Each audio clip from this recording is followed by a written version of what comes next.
Hi everyone, we are here in Bukidnon and I am going to try this pineapple ice cream. Saan natin? Wow!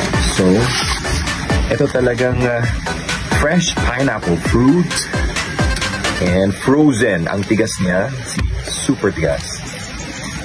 So, paano to? Pineapple ice cream. So, yan.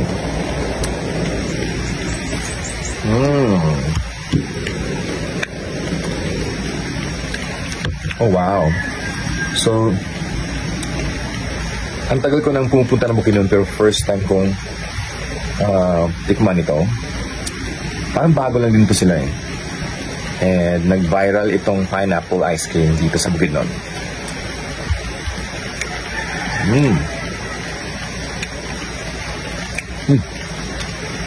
So meron talaga mga pineapple bits, makikita nyo. So creamy. Masarap siya actually. In fairness.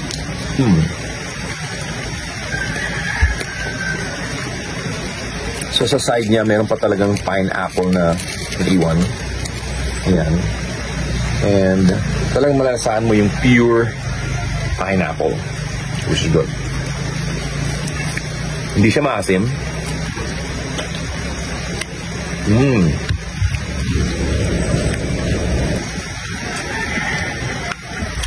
It's good. Diba sa Italy meron silang lemon sorbet. Ito yung parang ganon. After mo kumain ng fish or any seafood or any maransa. Bought this one,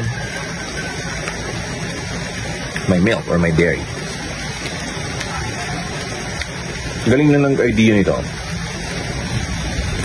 So kung makapunta kayo ng Bukidnon, hanapin nyo lang to. Tanong lang kayo kung saan kasi famous naman to dito.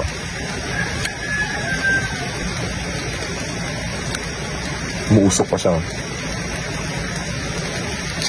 Tsaka super frozen. Parang naka-blast.